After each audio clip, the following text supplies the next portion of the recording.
On today's show, is there an injury epidemic in the WNBA? We are going to answer that very question.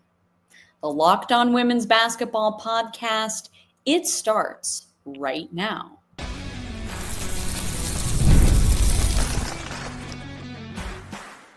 You are Locked On Women's Basketball, your daily podcast on women's basketball. Part of the Locked On Podcast Network, your team every day. Hello, happy Friday. Welcome. You are Locked On to Women's Basketball. I'm Jackie Powell. I'm one of your hosts on this program. I cover the New York Liberty at The Next, and I've covered women's basketball and its culture nationally at many other places. Check out all of the excellent women's basketball reporting, writing, and podcasting we are doing at thenexthoops.com. And please consider subscribing to make sure that the journalists that work so hard to cover this sport are paid for their valuable work.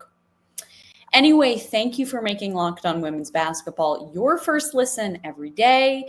Today's episode is brought to you all by Game Time. Download the Game Time app, create an account, and use code LOCKEDONNBA for $20 off your first purchase. So, I want to welcome back to the show Lucas Seehafer. For those of you who don't know Lucas, he has been interviewed by many national newspaper columnists, including at the Washington Post and the LA Times. But Lucas, welcome back. And I'd love you to remind the listeners what you do in this women's basketball world and how you essentially became a leading expert in tracking WNBA injuries. Yeah, well, first of all, thanks for having me back. But yeah, I'm a physical therapist. I also am an assistant professor at a small college in southern Minnesota. And yeah, for my PhD dissertation, I tracked, basically did what's called an epidemiological study on WNBA injuries. So I've basically been tracking WNBA injuries over the past 3 seasons and just kind of keeping a tabs on how things are progressing. Yes. And so you mentioned this is the 3rd season you are doing this. For those of you who want to learn a little bit more about the tracker, why it matters, how more of a detailed explanation of how it came to be, Lucas and I recorded the introduction to the injury tracker 2 years ago. It was on July 7th, 2023. I will attach the link to that pod in the show notes. But anyway, so in segment 1, we are going to really contend with this idea. Could we be in an injury epidemic in the WNBA? Are there the most injuries happening in 2025 ever? In segment 2, we're going to get into, I guess, the multi-factors that have led us to get to this point. It's not just one thing. It's not just another. It's a mix of different factors that are creating what we're seeing. And then finally, in segment 3, we're going to talk a little bit about how a new collective bargaining agreement might be able to fix a pretty serious issue in this league when it comes to injuries and player health and recovery. So that is the roadmap for our show. Lucas, I think where I want to start is just asking you this very question of, is it fair to call what we're seeing right now an injury epidemic in the WNBA in 2025? Yeah, and I think, it sounds aggressive and maybe it is to an extent, but also the injuries are becoming a very legitimate large problem. When I've only been tracking this data for the past 3 seasons, but if you look at the number of injuries and illnesses that have occurred this year, as of this recording, we're up to 172, which is only 4 less than occurred in all of 2023. And last year there was 200 something. So we have a little bit ways to go, but we're tracking If things kind of keep progressing at the rate that they have this season, we're looking at, as far as I'm aware, an all-time high, not only in terms of number of injuries and illnesses that have occurred this season, but games missed. As of right now, as far as I'm aware, the high is 789, which happened again 2 seasons ago. But we're tracking to be closer. We're at 650. We crossed the 650 mark on here Friday, August 1st, as of recording. So we're tracking to be, with not even 2/3 of the season done, it wouldn't surprise me if we end up closer to 1,000 games missed than, the 789 number, it's concerning. That's incredibly concerning. I guess besides the numbers of injuries and the amount of games lost, I guess what other trends are you seeing that sort of give us an idea as to,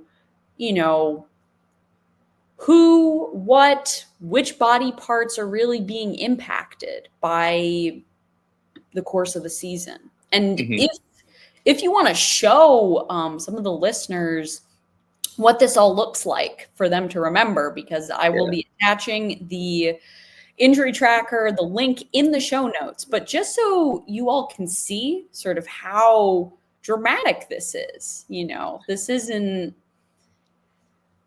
so. Yeah, so I've got the tracker pulled up here. Hopefully you can see it.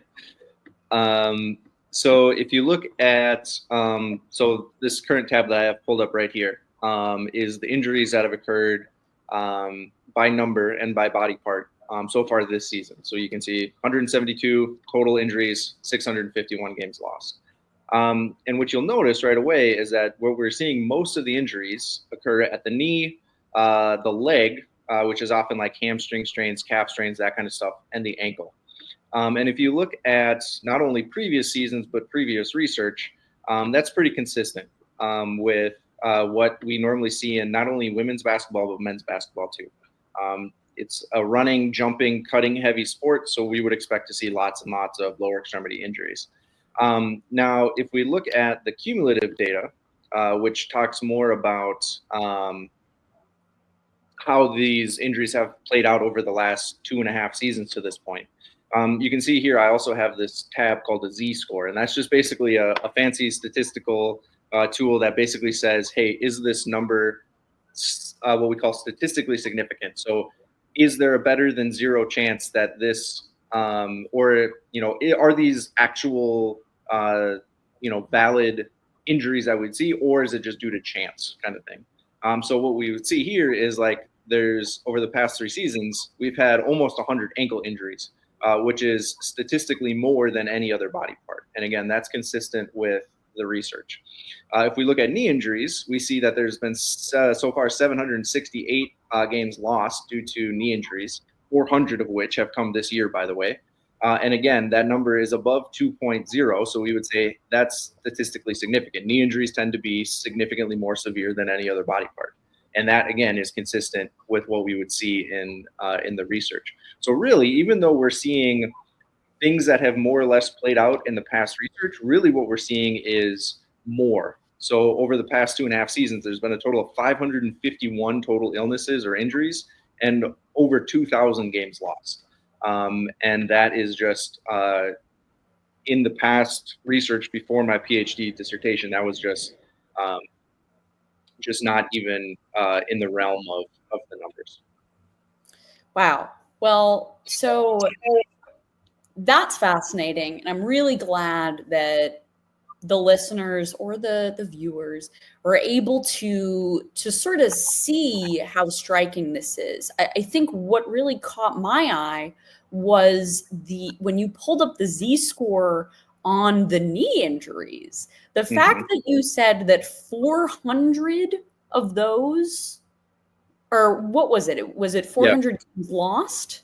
Yeah, I believe as of right now, there's been 401 games lost this season due to knee injuries, which is a very, very high amount, to the point where it wouldn't surprise me if it was a statistical outlier in 10 years.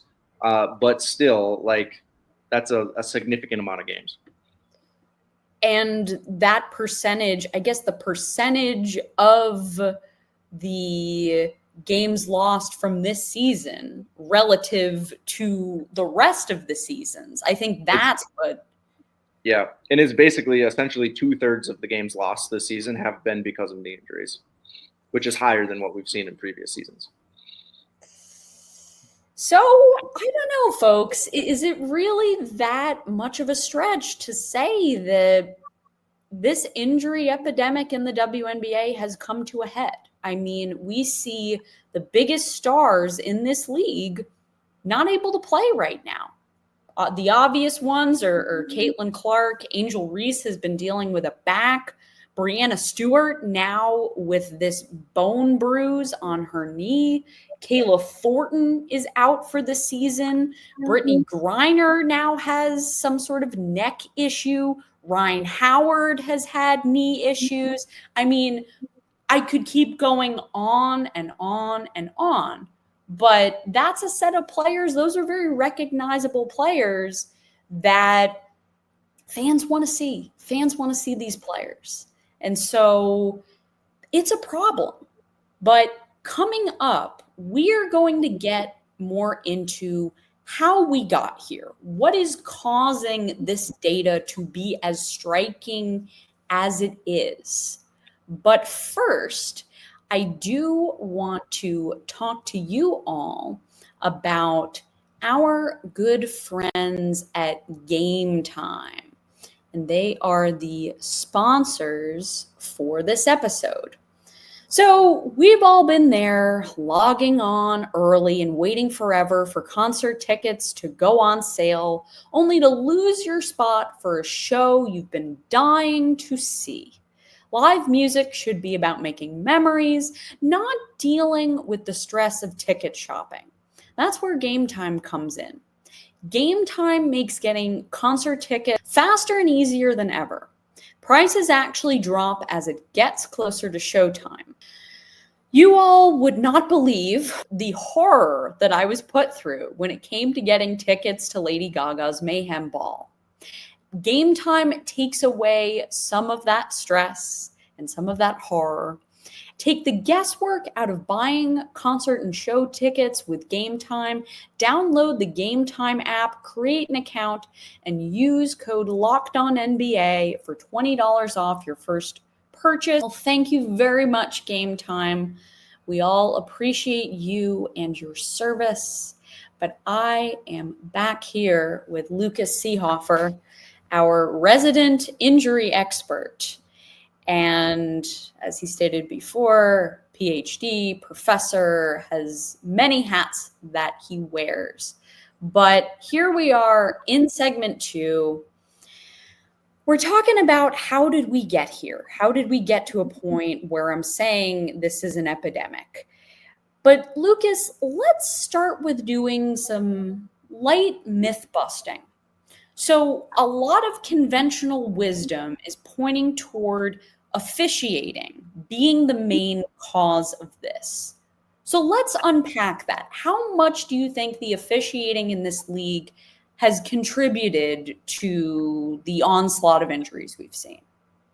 Not zero, but a very small percentage. The way I've kind of been describing it recently is like, so there could literally be hundreds, if not thousands of factors that go into an injury occurring or not occurring. And there are some that are more impactful than others. Officiating is definitely a factor, just because how the officials call the game dictates how physical the game might be, how willing defenders are to kind of, or maybe offensive players are to kind of put their bodies in risky positions in order to make a stop or get a basket or something like that. It is a factor, but if I were to guess, I would say it would probably be a percentage of a percentage point. I think we're looking at more factors that are more important, such as the length of the WNBA schedule and the amount of rest that athletes get in between games, the amount of travel they're doing. What does their sleep look like? What does their diet look like? What are their off-season and in-season training, strength training, mobility training, that kind of stuff look like? I think those are all variables that are not only much more impactful, but also much more controllable. So when I see things like, Is it the reffing that is causing this? No, I'm pretty confident in saying that no, it's not causing it, but it is a factor for sure. It's interesting because Tina Charles spoke with Sue Bird on her Bird's Eye View podcast. And Tina argued that it was much more physical back when there were many more back to the basket, strong centers and power forwards. So, there is obviously a relation between physicality and injuries. But I think the idea here is maybe not necessarily. Yeah, and I mean, I think Tina probably has a point as far as front court players go. As the game has evolved from a block and mid range game to a pace and space kind of game. There is less banging in the post, but also there's more. The game is faster. The athletes are running faster. They're cutting harder. They're jumping more over the course of the game, just because there's more opportunities to jump because the game is faster. And that's primarily where we see these soft tissue injuries, the rolled ankles, the ACL tears, the meniscus injuries. They don't come from, going hard at each other in the block. It comes from cutting and jumping and stopping on a dime and that kind of stuff. And if you look at a lot of the injuries that have happened, obviously, everybody's we got to talk about it. The Breanna Stewart injuries and the Caitlin Clark injuries, like both of them happened while they were running. And just happened to either, like, I think Caitlin had just made a pass, Yep. and Stewart was just about to, I think she was transitioning from offense to defense, or maybe the other way around.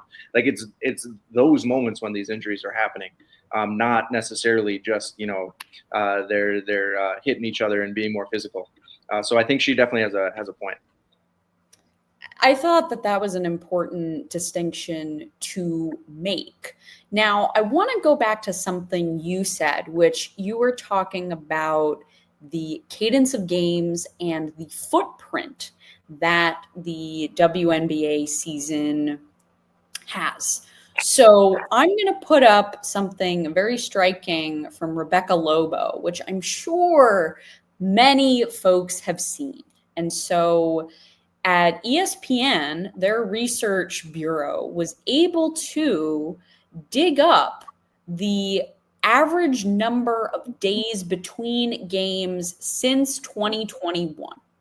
And so it's worth noting that 2021 was an Olympic year.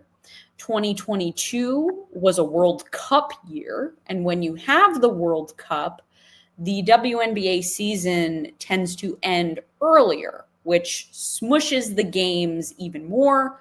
We'll talk about the World Cup for 2026 because that is going to change, but we will get to that in segment 3. Then you see 2023. That was I believe, non-competition year besides maybe Eurobasket. Then you move to 2024. That was an Olympic year. And now here we are in 2025. There was Eurobasket, but no Olympics, no World Cup. And what do we see? We see the lowest number in 5 years. So, Lucas, why does this decrease? Why does this matter? Yeah. So basically, I mean, what these numbers are saying is when there's some other summer competition, you're going to have more rest time just because the athletes will take a month off in the middle of the season. But I would imagine if you would actually look at how many games happen per week, and then you take the month out of, say, the Olympics, it would probably be closer to that 2.7 number as well. Really, any kind of physical activity, you need to have rest breaks in order for the body to recover. So essentially, whenever you do something physically exerting, whether it's running a mile or doing a bench press or playing a basketball game, the reason why people become sore is because that's the body's pain response to damage within the body. So if we're not giving the body enough time to rebuild itself, heal that damage that has been imposed upon it, then that tissue is just going to be a heightened risk for injury. Basically, if it's already damaged, the chance of it becoming even more severely damaged is just going to increase. So really, if you've looked over this time as well, since the pandemic, the W has systematically been increasing the amount of games over that 5 years to a high of 44 this year, without actually increasing the number of days in the season, at least not to a significant amount. So basically, they're cramming in more games, but not extending the season. And that just gives less and less time for athletes to recover. Lucas, I think what I want to know from you also, looking at this average number of days between games, these numbers, what, I guess, does ideal recovery time look like? What would be an ideal amount of time for the athletes? Yeah, the short answer is I don't know if there's a correct answer, but there's maybe a more correct answer than what we have right now. And I think if you look at a lot of the research, whether it's in the strength and conditioning world or the rehab and performance realm, like there's a general timeline of like, hey, after about 36 to 48 hours is kind of when we start seeing the body is kind of returned back to baseline. So when I've been asked that question recently, I've been saying, I don't have a firm, here's a bunch of research that says, what should be done. But I would think, if you can create the schedule in such a way that you for sure eliminate back-to-backs, you for sure eliminate 3 to 5, 3 games in 5 days situations, that will put the athletes at a very good potential to reduce their injury risk.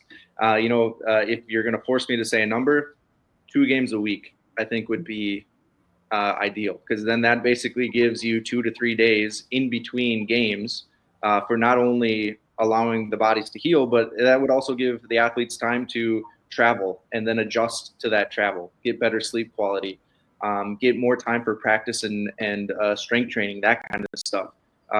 That's where the primary amount of injury risk mitigation is going to come from. It seems very simple to say, but honestly, the probably the most effective thing that athletes can do to reduce their risk of injuries: eat enough, sleep enough, and get at least 1 session of weight training in a week. And right now, the schedule is just not set up to optimize that. But anyway, coming up, we are going to talk a little bit about the CBA and how that could really play a role in fixing some of these issues with injuries, with season footprint, with rest and recovery time. That is what's coming up. Stay with us.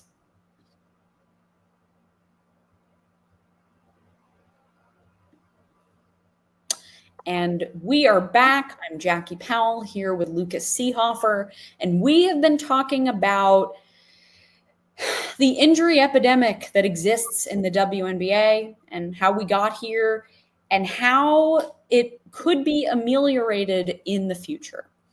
So, Lucas, I think where I want to start with this is I'll ask you the question. How do you think a new collective bargaining agreement, if it is agreed upon for 2026, how could that sort of change some of the issues that we've been seeing play out? Yeah, so, and I say this all with the caveat of injuries are going to happen in sports. They're always going to happen. But that doesn't mean you can't take steps to try and do your best to reduce the risk of them happening. And I think, this is a monumental time as the league is exploding in popularity and, the finances that come along with it. This is a prime opportunity to make some of these changes. And I think a lot of them would be relatively simple. And I mean, who knows? But I can't imagine either side would necessarily be opposed to them. So, like, for example, sure, if you want to increase the number of games in the season, like I said, that's fine. Just make the season longer. I think that would be a huge one. I think another way that they could go is do what other leagues like the NWSL, for example, is mandating. Not only should teams employ athletic trainers, but also performance staff, physical therapists, that kind of stuff. Like the resources in the NBA. I was just talking to a guy today. If you look at the resources in the NBA, there are teams that have not only one but multiple physical therapists and performance staffs. Like their player health and performance team can be extend up to as high as like 20 people. and a lot of them are behind the scenes. If you look at a WNBA team, a lot of teams have yes, they have their strength and conditioning coaches, their sports scientists, that kind of stuff, but their staff sizes are so small.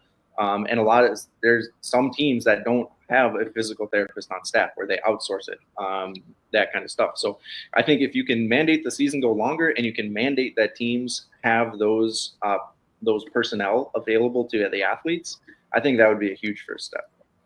So I want to unpack some of this a bit. I think the idea with the season footprint being longer, that is something we've heard from many different players. And I think there was some reporting that came out about Kathy Engelbert saying, hey, I think we're going to have to take the playoffs into November next year.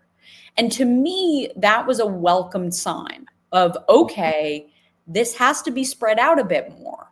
But the reason for it is because the World Cup is going to be played in September. And so it's just very interesting to sort of think how this is going to work. Is it a question of, okay, is the World Cup going to happen right after the regular season and then you have playoffs? Because in the past, everything would be squeezed in right before the World Cup.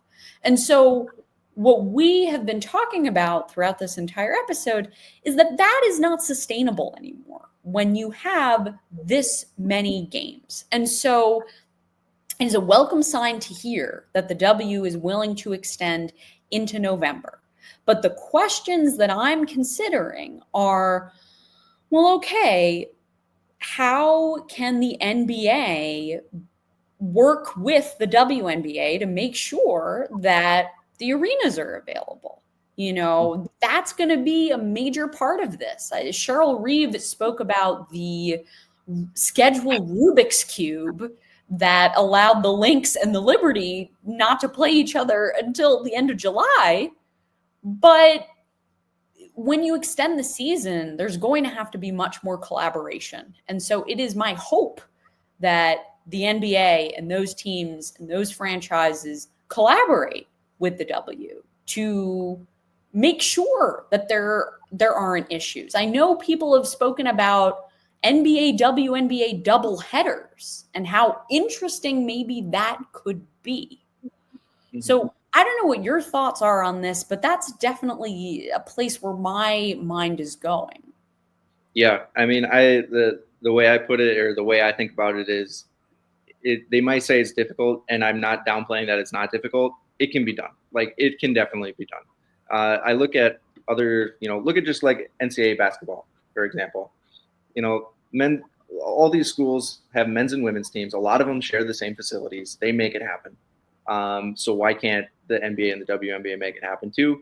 I also think we're starting to, if the WNBA does continue wanting to add games, and let's be honest, they're not going to take games away because games is what drive money.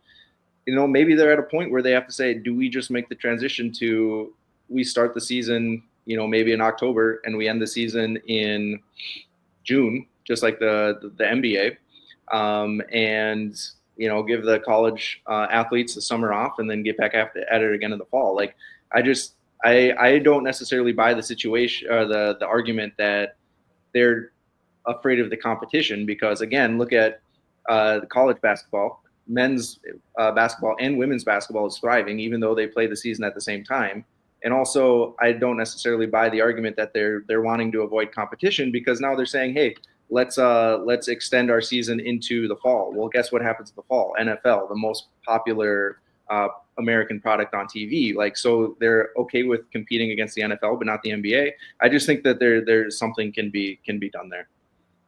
No, that's fascinating. I think the last thing I want to cover before we sign off is the hardship system and roster sizes and how that all dovetails with the injury epidemic that we're seeing.